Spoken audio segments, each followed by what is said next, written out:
Hello and welcome to Clutch Talk 101. I got the top 16 quarterback power ranking today. It was a pretty wild week. A lot of things happened that I wasn't expecting. Had a lot of movers on my rankings. So I'm going to start from the bottom up at number 16. He moved down on my list. Matt Stafford. Uh, he kind of proved what I've been saying about Stafford all year to me last night. Uh, he just doesn't have the same fire as last year, for one. Doesn't have a running game at all. Has zero receivers past Cooper Cup. So that offense is all Cooper Cup, Matthew Stafford. And they ended up having a pick six from it. From a screen, from a pass from Stafford to Cooper Cup on a screen because they were started to become predictable. Stafford having a pretty below average year so far. I don't know if he's going to be able to turn around unless uh, LA decides to pick up another receiver, maybe a running back, or at least keep one running back in there. Don't be switching them every other down when it doesn't even make sense. Um, I think McVay will have them decent enough that they won't have a losing record, but I don't I think they'll have eight or nine wins this year. They could have a slight losing record. 500 is where I see them. Jimmy Garoppolo at number 15. This guy is a winner. No matter how much you love him or hate him, he's a winner. And no matter how ugly you think his stat line is or his analytics, whatever you think about him, he wins. He goes deep into the playoffs. He's gotten to a Super Bowl. He's gotten to an NFC championship. I mean, the dude knows how to manage a game and make the right throws at the right spot. Now he does have a turnover or two a game. I will give you that. But look at his record compared to all the other San Francisco quarterbacks that have played for the 49ers and while he's been there. It's terrible. Pretty sure it's like a 200 winning percentage. So Jimmy G, I got in a 15th. He has a lot of potential to move up because they're in a. I think their division's a lot weaker than what people are thinking this year. Number 14, I got Derek Carr. I was kind of down on him throughout this season so far. Obviously, he hasn't played well at all. I don't think he plays clutch. I don't think he puts the team on his back. He's the type of quarterback that has to have all the right pieces in place for him to succeed. Well, Devontae had a huge game. Josh Jacobs had a huge game. That opened a lot of things up for Carr and was enabled him to get a win against my Denver Broncos on Sunday. Uh, so this is about where I see Carr consistently staying. But when he's in a slump, I don't even see him as a top half of the league quarterback. Uh, Number 13, I got Russ. Only reason I have him in the top 16 is because I'll give him this. He has been not turning he himself has not been turning the ball over a lot. He did get his first interception last week, uh, but he hasn't been the reason I don't think why they lost. Why they've had losses. It's been the coaching and it's been the play calling, and I just don't think they're writing up the right play designs for Russ. They need to have him do bootleg rollouts. Just have him make big plays and do what Russ does. You can't do what you're doing with Russ. It just doesn't fit the style. The offense they're running looks like so much of an Aaron Rodgers offense. It's not even funny. Russ is a completely different style than Aaron Rodgers. He needs a different play caller. If they lose this week to the Colts, it's gonna get ugly quick. If they get a win this week, then you're back on the uptick. We're still have a winning record. Number 12, I got Jacoby Brissette. He has been super steady. He's been very consistent and managing games really good. Even the games that they've lost, that he's been ahead most of the game or um, just kept them in it. Nick Chubb is a huge part of his success, but Brissett is utilizing the run game to his advantage, and he's playing. I think he's playing very well. I I like what he's doing with the Browns. I think that was the perfect backup for them. Doesn't make a lot of noise and like I said, steady and consistent. They just that was a perfect backup quarterback to have in this 11 game stint where Deshaun is suspended. Uh, Number 11, I got Kirk Cousins. I think honestly that might be that's a little high for my liking, but it's hard to deny a 3-1 record. They just beat the Saints, but it was a neutral field and he did not look that good. Uh, when it comes down to clutch play, like big third down plays, when they need a score when they're down, Kirk Cousins ain't making the play. He is very fortunate to have a really, really good team around him. Uh, but he's put up these numbers all the time. I mean, noon games, irrelevant games that nobody's watching. He's gonna have 300 yards. Justin Jefferson's gonna have 2 touchdowns. Like, dude, just go off. But then you got either like a 3 o'clock game or like a night primetime game or a division game. Then Kirk Cousins all of a sudden is like very average. If he loses next, he kind of jumps around in my rankings. But overall, as a quarterback, I'd probably have him more towards the middle. But just because he's on a little win streak and got his confidence back a little bit, got him at 11. Number 10, I thought that this. A lot of people think that this guy should be higher because of stats. I think he should be lower because I've been watching those games and he's just so talented, but the opposite of clutch. And I got Justin Herbert at 10, and he has a lot of potential to move up. But I just think the Chargers are not. They're cold right now. They're very streaky. And ever since Philip Rivers' rookie year, the Chargers have always been like this. And wherever the team goes, the quarterback goes. Uh, when it comes to going up and down and people's eyes. And Justin Herbert is full of talent, MVP potential, all pro potential, like one of the best arms, tall as heck, but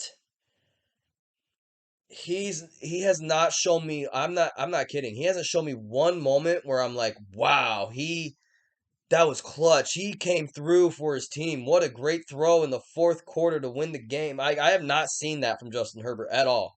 I've seen the bombs in the second quarter. I've seen them up big in the first half and blow a lead in the second half. How many times have they done that? How many times has Justin Herbert gotten a huge lead and almost got beat in the second half? Just happened last weekend. So I don't think a quarterback that can't keep his pedal to the metal the whole game. I don't want that quarterback on my team because I don't know what to expect. And he's not a leader of men. He's not. He's just he doesn't have enough personality to gather the troops to lead them to greater things where they belong. They got one of the most talented squads in the league. You gonna tell me that the Chargers are gonna make a playoff run this year? Be serious. If you had to put money on it, yeah, no, they're not. Number 9, I got Joe Burrow. Joe Burrow is someone I thought I would have had a lot higher at this part of the time of the year. But it looks like he's kind of on the uptick. Had a horrible start, but now they've had 2 wins in a row. Um, I'm a big Joe Burrow fan. Good pocket presence. Great game manager. Makes plays when they need to be made. Clutch. Like he might not show you arm strength. He might not show you big stats.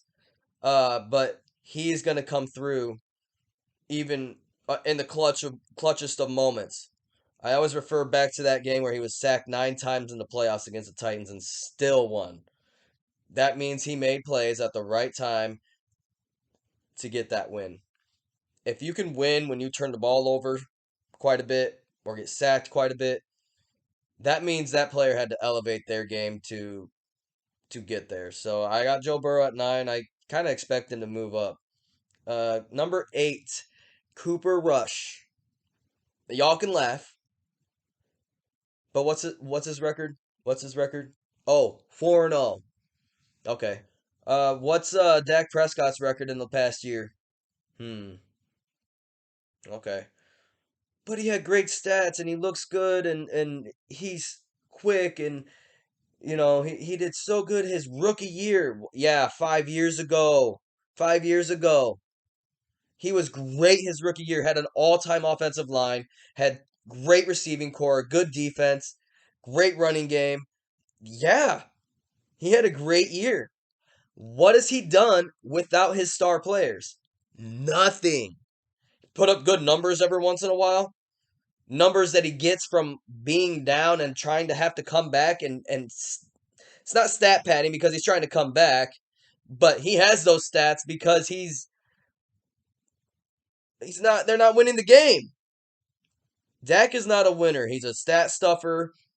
He is a starting quarterback in the league, but he's not a top 10 quarterback in my opinion at all. Cooper Rush I have in the top 10 right now because he's won 3 games in a row and legitimate wins. Like he dictated the pace of that entire game. So I got Cooper Rush at 8. Tom Brady at number 7. Normally I have him in my top 5, but after losing to the Chiefs, obviously I got to dock him a little bit for that. I'm not too worried about Tom Brady. He seems like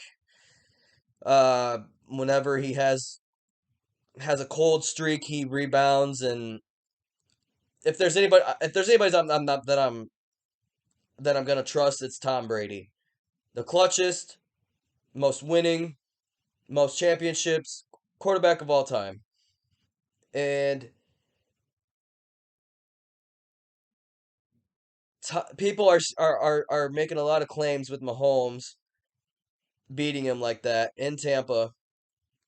But mind you, this is regular season. What has Tom Brady done to a lot of quarterbacks that beat him in the regular season? He usually goes on to beat them in the playoffs. Tom Brady's done that time and time again against Patrick Mahomes.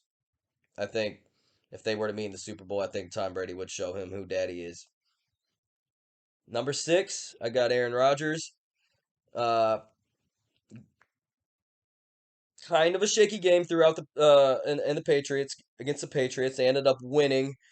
Um, I probably would have put Brady above Rodgers if um I probably would have put Brady above Rodgers if Rodgers ended up losing, but Rodgers came through with the win. He played good enough at the end of the game. It kind of looked like the Packers were stalling a little bit, but they ended up coming through. Rodgers at number 6. So and then I got number 5. I got Trevor Lawrence. I know coming off of a loss, uh, ain't the ain't the prettiest game. People say he had 4 fumbles. Okay, I don't know if anybody watched that game, but nobody could grip the ball. Nobody could get a cut down. Nobody could get anything going. So I'm not putting that loss on Trevor Lawrence, and I'm not putting those fumbles on him either. It was a crazy wet game that entire game. Yeah, there's gonna be games like that through the year, but realistically, how many times are you gonna out of your 17 game season? How many times are you gonna play in the rain like that? Once, maybe twice. So I fully expect the Jaguars to rebound and Trevor Lawrence. Number 4, I got Lamar Jackson, even though he's coming off a poor game as well. Uh, he does not have a lot of help around him. I think he needs a number 1 receiver, and people say that that type of offense doesn't need it. Well, can you imagine if he could just have a bailout like all he's had his whole career is deep threats. Like, if he had a receiver that he knows is going to make that clutch catch, he's going to be in the right spot at the right time. If he could at least have like a number 1 dude, I think his game could be elevated to another level. Number 3, Patrick Mahomes. Uh, don't have him quite at the top because that Colts loss kind of bothered me. The way they turned the ball over that game was crazy. Mahomes has a highest ceiling in the league, and he has kind of a lower floor than a lot of the top 5 quarterbacks. He has a low floor. Uh, he's not the most consistent elite quarterback. Obviously, he wins a majority of the games, and he has great stats and all that. But he has games where it seems like when he's off, he's off. Um, he usually gets ahead early when he wins the game, so like usually he doesn't have to show a lot of clutch moments. But when he has to show clutch moments, he has come through quite a bit.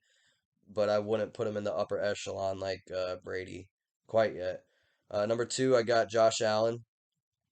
Uh, Coming off a kind of a weak win against the Ravens, I thought Josh Allen would perform a lot better this game. But I mean, he did just enough to win, and I got him at two. Normally I would have had him at one, but you got one guy this year that's on fire and his team's on fire. So that's Jalen Hurts. He's utilizing all his weapons. Jalen Hurts at number one. Jalen Hurts is utilizing all his weapons. He's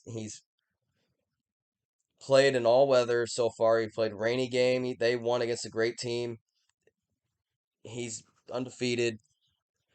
He's calling the right plays at the right time. He's running the ball well, very accurate with the ball, and I think he's elevating that team to a level they haven't seen in a while. So that sums up my top 16.